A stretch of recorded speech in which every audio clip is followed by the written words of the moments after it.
High বন্ধু, দেখো আমরা গনগনি এসেছি, ঠিক আছে। আর আমার ভিডিও হয়তো ভালো লাগে না, আমি যেটা দিই যেমন লাইভ ভিডিও ছাড়া হয় সেরকম আমি লাইভ ভিডিওরই মতন আমি ভিডিও করছি। আর আমার কোনো এডিটের কোনো সিস্টেম থাকবে না, ঠিক আছে। আর আমি যেইটুকুনি ছাড়বো সেইটুকুনি লাইভ ভিডিওই ছাড়বো, ঠিক আছে। এবার কার ভালো লাগবে আমি জানি না, ঠিক আছে। অনেকেরই আবার হয়তো এডিট ফেডিট করলে তার আবার ভালো লাগে। আমার এডিটের কোনো নেই। দেখো খাঁড়ায়, দেখো কীরকম এ দেখছি, দেখো অনেকটা পুরো অনেকটা গভীর খাঁড়া, ঠিক আছে, অনেকটাই খাঁড়া দেখো।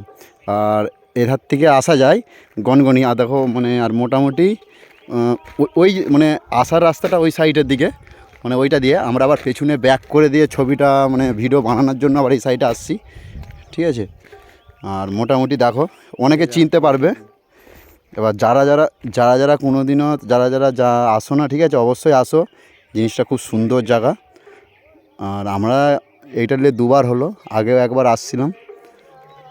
আর এই জিনিসটা আবার আমাকে বলতে হবে না যে গনগনি, যারা আগেও এসেছে তারা একবার আমার ভিডিও দেখলেই তারা মানে তারা নিজেরাই বুঝতে পারবে যে এটা গনগনি ছাড়া কোনো জায়গায় হবে না।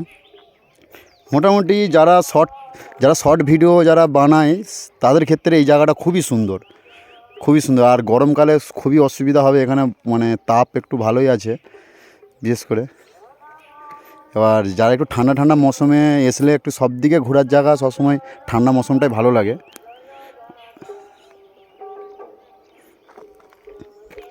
বন্ধ কর লাইট, ছবি তুলে একটা।